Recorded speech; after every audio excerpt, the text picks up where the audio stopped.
Kamusta mga ka-fam? Welcome back sa inyong paboritong channel. Kung hindi pa kayo nakasubscribe, ano pang hinihintay nyo?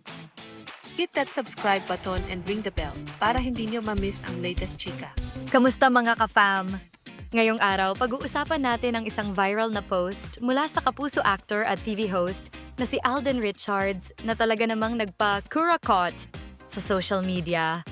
Tama, kurakot. Isang bagong salitang nag-viral dahil sa kontrobersyang katiwalian sa gobyerno. Pero bakit nga ba ganun ang reaksyon ni Alden? At ano ang ibig sabihin ng kurakot?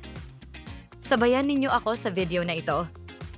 Noong Miyerkules, Setyembre 10, 2025, nag-post si Alden Richards sa kanyang Instagram stories ng isang art card na may kahulugan ng salitang kurakot. At ito ang definisyon. Corrupt na opisyal o individual na huling-huli na sa ginagawang walang habas na katiwalian at pangungurakot. Simple, diretso, at talagang matalim. Para sa marami, nakakagulat ito dahil kilala si Alden bilang isang tahimik at hindi masyadong nakikialam sa politika. Kaya naman, di na nakapagtataka na ang kanyang post ay nagdulot ng malakas na reaksyon. Higit pa sa inaasahan.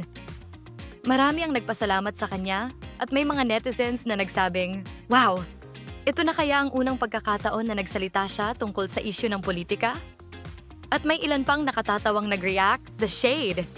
Hahaha! Good job, Alden! Oo nga naman, hindi basta-basta ang kanyang sinabi. Parang isang matapang na hakbang. Lalo pang sumiklab ang usapin dahil sa tumitinding galit ng publiko laban sa maanomalyang flood control projects sa bansa. Mga proyektong dapat sanay para sa kapakanan ng tao, pero napupunta sa kamay ng mga tiwali. Hindi lang siya basta nag-post. Ramdam talaga ang pagkadismaya niya sa mga opisyal na nakaupo sa pwesto, pero walang malasakit sa taong bayan.